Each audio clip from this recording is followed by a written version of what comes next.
Good morning po, magdaldalan muna tayo. Alam niyo po ba bakit kayo Makati? Kasi malandi ka. Joke po, hindi. Joke lang yun. Kaya po tayo Makati o nangangati yung balat natin. Alam niyo po ba yung balat natin? Pag tinanong ka, what is the largest organ of the human body? Tapos mangangati ka. Ay ma'am, hindi ko po alam eh. Hindi ba yung sex organ yung largest? Mali. Ang, ang o kaya pagka nahuli ka ng polis, ay bakit nyo ako po kung hinuli sir? Nangangati kang gano'n. No? O pwedeng neurogenic or psychogenic. Pag nakita nyo ako nangangati, pati kayo nangangati na din. Ano po? So the largest organ of the human body is the skin. Alam niyo po ba yung skin natin? Yan ang pang-protect natin sa ating first line of protection yan. Wala naman tayong naririnig. Makati yung intestine ko, makati yung puso ko, makati yung brain ko, makati yung liver ko. Usually makati yung balat natin. Kasi yan nga yung unang-unang sumasangga sa atin. Yung largest organ of the human body. Ano po? So kapag ka maraming reason ang kati, ano po? Una, halimbawa meron kang scabies, meron kang eczema, meron kang mga pruritus,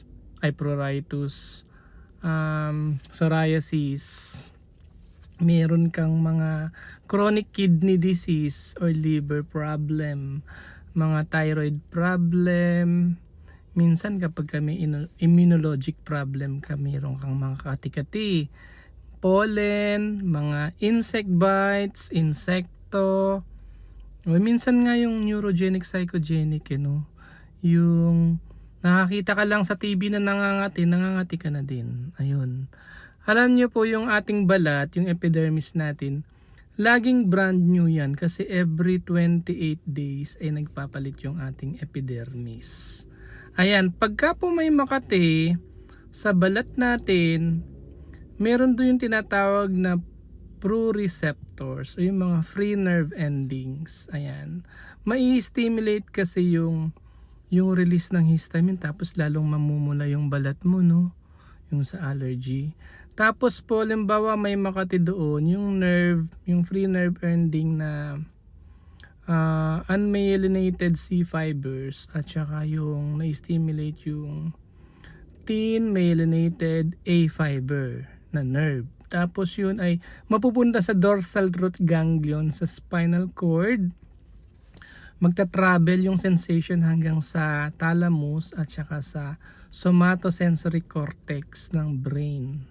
Tapos uutusan ng frontal cortex, motor cortex, yung kamay mo para ka ay magkamot. Ayan, yung kamay mo magkakamot. Napansin niyo po ba kahit ibon nagkakati? Pati mga isda. Naalala ko yung aso namin, di ba? Nagpapagulong-gulong siya sa semento kasi makati yung likod niya. Yung mga fur babies niyo po, di ba, nangangati doon kaya pinapag-groom niyo sila, sinashampoo, ayan. So, nasan na ba tayo? Daldal ko na kasi, simula na mag-vlog ako, naging madaldal ako, no? Saan na nga ba tayo papunta yung vlog natin? So, yung makati na yun, ay yung sa H2 receptor, H receptor, H1 sa allergy, H2 yung sa stomach, H3 yung sa brain, ganyan, H4, nakalimutan ko na. So yun po, sana may natutunan po kayo, although maraming medical terms. Yun yung mga dahilan bakit tayo nangangati. Good morning po!